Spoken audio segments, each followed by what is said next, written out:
Happy Sabbath, Atis Church. Happy Sabbath. Dalaygon atong buhi nga Dios tungod siyang kamaayo, siyang gugma, ug siyang kaluoy mga kaigsunan nga atong nabati matag adlaw. Gani sukad-sukad na gyud nakabalik na pud ko diri sa inyong iglesia, mga bulan kapin na siguro. Nagpasalamat pud ko sa VOY mga igsunan kay tong sa panahon nga nagwali mi diri, nahasa kami sa pag-atubang sa kamera. Gani taga Country Garden mangyug ko nya magwali mi dito agyoy kamera except lang kanang naimo atubang sa imong cellphone, pero kanang live maigsunan nakauna-una ko nga napasalamat gyud ko sa VOY kay tungod ato nahasa kami nga mga kabatan-unan. Gani karon maigsunan ang among iglesia sa Country Garden ug uban nga mga kaiglesiyahan nagabuhat og week of prayer. Unya, nagchat ko kay Sir Bayeta, kay siya man nag-invite sa ako, ako sir, basi naghahimo mo week of prayer dira, siya wala daw maigsunan. So karon taknaa, atong dalaygon ato ang buhi nga Dios tungod siyang gugma, siyang kaluoy maigsunan nga atong nabati gyud og labi na ni ining adlaw papahulay nga yang gilalang alang kanato nga sa unom ka adlaw makahuna-huna kita nga kapoy gyud kayo. Kay atong mga estudyante na mga tagsang nga ginabuhat, mga modules, online class, ug atong mga ginikanan, mga nagtrabaho sa ilang nagkadaiya nga mga trabahoanan, apan nakahuna-huna ta maigsunan nga pag-abot gyud sa adlaw papahulay, nakapahulay gyud ang tanan natong aspeto sa atong kinabuhi. Amen. Ug gani atong ginagreet ang atong mga kaigsunan nga nagsubaybay o naglantaw sa ato ang live via Facebook and YouTube. O karon maigsunan, dili kita maglangan, magatuon na usab kita sa swito o pulong sa Ginoo, naguluhan, connected in a soul level. O atong teksto makita diha sa Proverbs 18 verse 24, it says here, "One who has unreliable friends soon comes to ruin, but there is a friend who sticks closer than a brother." Proverbs 18 verse 24. Magampo kita. Gamhanan, maluluyon, ug mahigugmaon ng mga Dios, tag-iya sa mong hinulaman niya kinabuhi, una sa tanan Ginoo, pasayloag yun kami sa mga kapakyasan, kundiin kami nakasubo diha kanimo sa buhat sa pulong sa hunahuna. Nasayod ka, unsa kami kamasalay pun, makasala kami diha sa matubangan Ginoo, hinluoy kami, nga aron ang pag-ampo diha kanimo, humot nga insenso sa imong trono sa grasya. Samtang kami magatuon sa imong bililhon nga pulong karong adlaw ang ipapawlay, ikaw gihapon maghatag ka namog langit nung kaalam, nga ang balaang espiritu makunsad ka namo, nga among masabtan ang pulong nga among pagatun-an karong kagabiuna. O Dios, gamita ako nga ang magagula sa akong mga ngabil, o Dios, mga pulong nga magula sa ngabil, dili ang akong mga pulong apan ang imong mga pulong. Amo gyud isalig itugyan kanimo tanan sa ngalan ni Jesus bugtong manluluwas. Amen. Karong takna sa gabion magsunan, ato lang ning lakbitan gamay ang pakig-amiguhay o ang suod nga pagkahigalaay ni Jonathan e ni David. Gani maigsunan, si Jonathan gitawag ni siya og the crown prince. Why? Kay tungod si Jonathan, usa siya kapanganay nga anak ni King Saul. Ug si David maigsunan gitawag siya og the giant slayer, kay ato mabasahan diha sa 1 Samuel kapitulo 17. Nakigubat siya sa panon sa kasunduluhan sa mga Philistines, gani nakaangkon sila og kadaugan, pinaagi kang David. Gani maigsunan kung ato kanang padayunon ang teksto og diha sa chapter sa libro sa 1 Samuel chapter 18, og sa panahon nga nangutana si Saul nga kinsa man kang anak, gipangutanan niya si David. O gani sa 1 Samuel 18 verse 1 maigsunan, sa pagkita gayud ni Jonathan diha kang David noon sa man, nakonektar sila sa matag usa maigsunan. They are connected in a soul level. Gani si Jonathan, kung atong buot hunaw-naon, musunuray gyud siya sa trono sa iyang amahan nga mao si King Saul. Kay usa man siya kapanganay nga ang iyang maigsuon, 4 ka lalaki ug 2 ka babae, ug gani musunuray siya sa trono sa iyang nga amahan nga mao si King Saul. Ug gani si David maigsunan, nasayod ta nga si David nga before siya nahimo nga hari, unsa man siya? Magbalantay og karniro. Gani itong sa panahon sa pakigubat ni sa mga panon sa kasunduluhan sa mga Philistines ug panon sa kasunduluhan sa mga Israelites, dili pagyud musugot si King Saul nga makig-away o makigbatok diha sa kasunduluhan sa mga Philistines. Ganuman, Kay si David, usa lang ka magbalantay sa karnero. Ug iya ganing giignan si David nga, ikaw magbalantay ra ka sa karnero ug kana imong kaatbang nga mao si Goliath, sukad siyang pagkabatanon unsa naman maisunan. Usa na siya kasundalo. Sa ato pa andad na si Goliath. Unya si David wala pagyoy kabangkaagan ni ana nga paggubat. Apan diha sa paghigalaay ni David ug Jonathan maisunan ni nganing nahitabo. Kay si King Saul nagsilos man siya diha kang David. Nganuman, kay tong sa panahon nga gi-praise sila sa mga kababahinan, katong nagsayaw sila, nagkanta sila, ug inyong kanta na misunan, ingon sila nga si King Saul nakapatay ra og pila man ka buok. 1,000 unya si David 10,000. Gani si Saul nagsilos gyud siya ug gusto niya patyon si David mga igsunan. Apan sa suod sa ilang pagkahigalaay ni David kay tungod na konektar ang ilang kalag mga igsunan, nahimo nga instrumento si Jonathan nga wala gyud nakaangkon og kamatayon si David. Gani kung atong hunahunaon ba nga instead sulsulan ni Jonathan ang iyang amahan nga moingon siya pang patyara na si David. Kay si David musunuray man sa pagkahari. Instead nga iyang sulsulan si iyang amahan maisunan nga mao si King Saul unsa man, iya noon gi-remind or iyang gisultian ang iyang amigo nga mao si David nga pahawa diri, pagtago kay akong amahan, gusto ka patyon.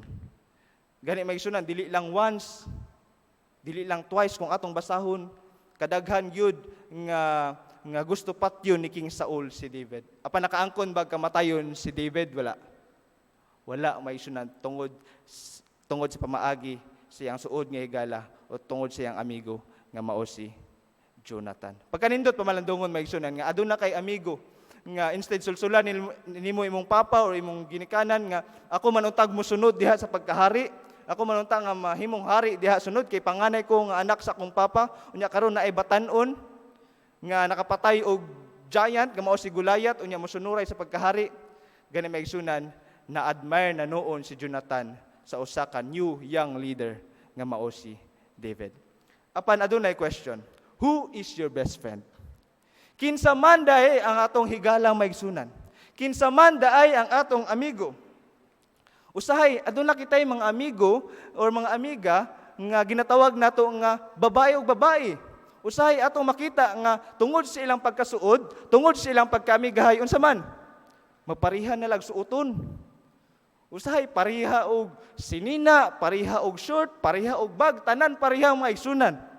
Kay tungod sa ilang pagkasuod nga amigahay. Aduna po'y magsuod nga higalaay o suod nga mag-amigo nga babae og lalaki.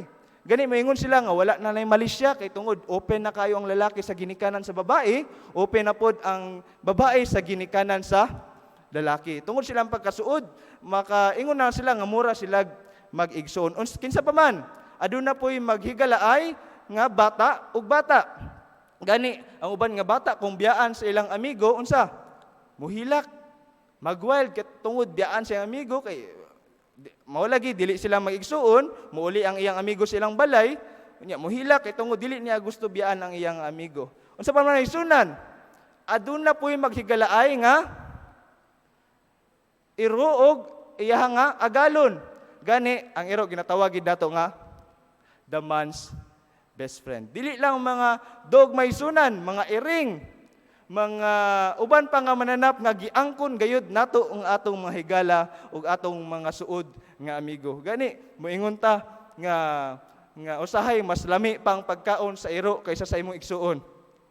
Usahay maisunan no, imong makita ba nga ang iro or ang iring gipalabi pa kaysa sa imuha. No? Gipalabi pa ang pagkaon niya lami kaayo nya ikaw unsa ra imong sudan? Kay tungod nga giangkon nimo siya nga suod nga amigo ug higala.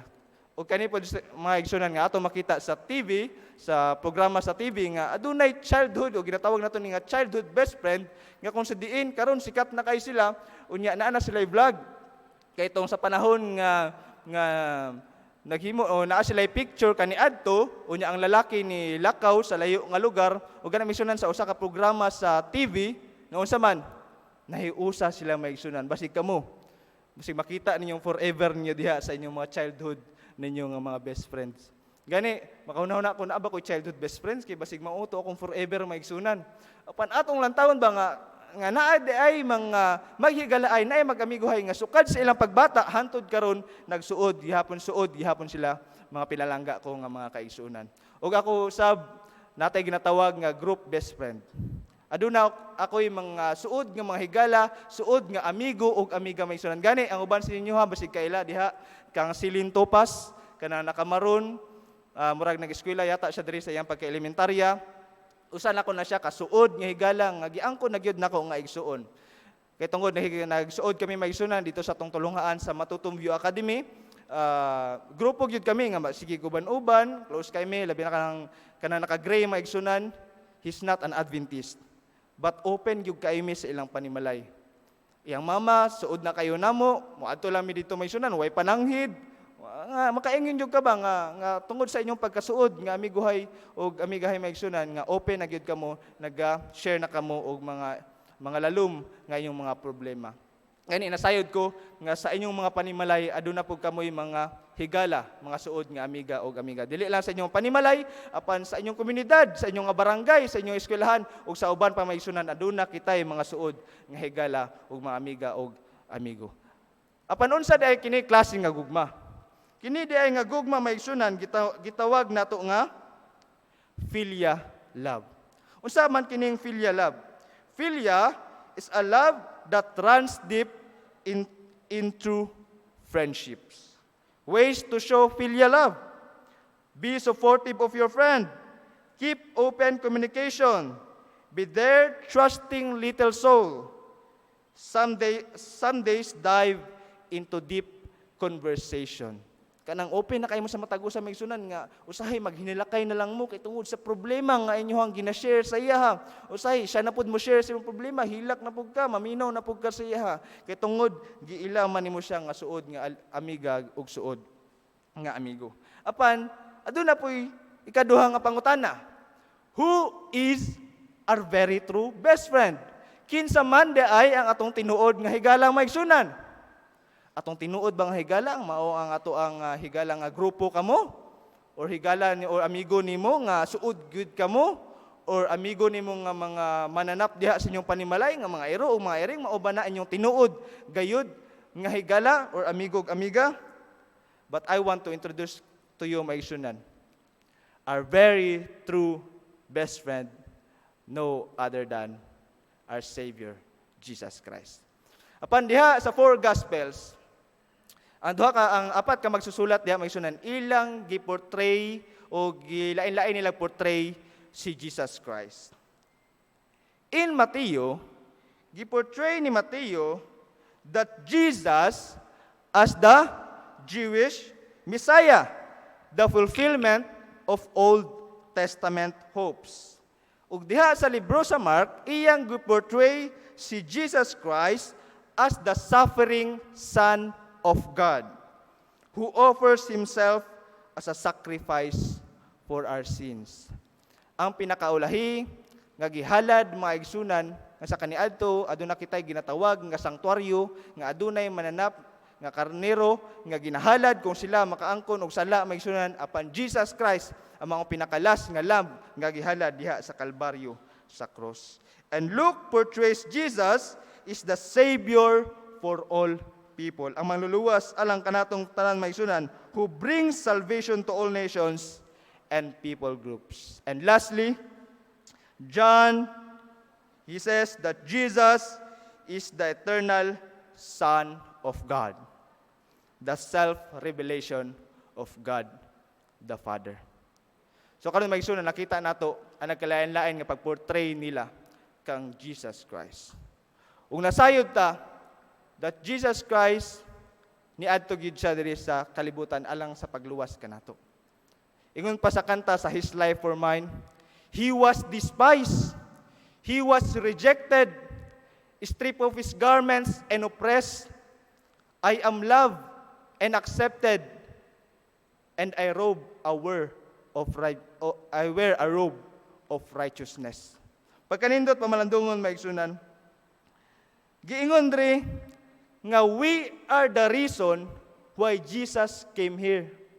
Atong tinuod nga amigo maigsunan, atong tinuod nga higala niadto gayud diri tungod kanato. Kita ang rason maigsunan why Jesus came here. We are deserved to die. Deserve unta kitang mamatay maigsunan apan sa gugma sa Ginoo nga iya gayud gipadala ang iyang bugtong anak nga mao si Kristo. Ingon pa sa John 3:16, for God so loved the world that He gave it His only begotten Son, that whosoever believeth in Him should not perish but have everlasting life. Pagkanindot, pamalandungon maigsunan. Matod pa sa atong gisaysay gayna. Si King Saul, iyang gigukod, kay gusto niya patyon si David. Apan pinaagi kang Jonathan mga kaigsunan, wala nakaangkon og kamatayon si David sa kamot ni King Saul. Ensama kanato karon. Gigukod kita sa kamatayon tungod sa sala. Apan adunay Dios nga mahan nga iyang gipadala ang iyang bugtong anak nga mao si Kristo maigsunan nga aron kita makaangkon og kagawasan o kita makaangkon og kaluwasan. Amen. Pagkanindot pamalandungon maigsunan nga aduna day kitay tinuod nga best friend. Aduna day kitay suod gayud nga higala nga iya gayud gisakripisyo ang iyang kinabuhi diya sa Kalbaryo sa krus kay tungod siya naghigugma alang kanimo ug alang kanako. Gani tungod sa gugma ni Jonathan diha kang David, iyang gisakripisyo ang iyang kaugalingon. But ang iyang loyalty sa iyang amahan wala gihapon nawala. Kay tong sa panahon nga namatay sila maigsunan sabay man sila. Wala gihapon siya, wala niya betray ang iyang nga amahan. And Jesus Christ came here because of us. Tungod sa sala maigsunan. Apan kung kita ra gyud motuo diha kang Ginoong Kristo, kung kita mo dawat kang Ginoong Kristo ang atong personal nga manluluwas, kita gayud makaangkon og kinabuhing dayon. Pagkanindot sa atong tinuod gayud nga best friend nga mao si Jesus Christ. Ug unsa day kini klase nga gugma maigsunan? Way lain kini nga gugma gitawag nato nga agape love. God's unconditional love. Ang gugma gayud sa Ginoo nga walay kinutuban. Ang gugma gayud sa Ginoo nga dili gayud mapakyas. Kung diin diri nato mabati ang tinuod nga kalipay mga igsunan. Amen. Pagkanindot pamalandungon nga adunay kitay Ginoo nga siya nagmahal kanato nga wa gyud kinutuban. Siya nagmahal kanato mga igsunan kung diin iyang ipadala ang bugtong anak nga mao si Jesus Christ alang sa pagantos sa Kalbaryo sa cross. Matod pa sa John 15 verse 13, it says here, greater love hath no man than this, that a man lay down his life for his friend. Si Kristo gibati niya ang pagkatawhanon. Sa panahon nga naa siya diri sa kalibutan maigsunan, si Jesus Christ nga atong tinuod nga best friend unsa man, giuhaw pud siya. Gigutom pud siya. O gani gitintal pud siya sa kaaway. Apan iyang gisakripisyo ang iyang kaugalingon alang kanatong tanan. Jesus knows us. Jesus is our special best friend because He knows us better than anyone else. Mas nasayod pa siya maigsunan kaysa sa atong amahan o ginahan. Kabalo siya kung pila kabuok ang atong buhok. Kabalo siya kung unsa atong tinuod nga pamatasan maigsunan. He is God and He knows all about us.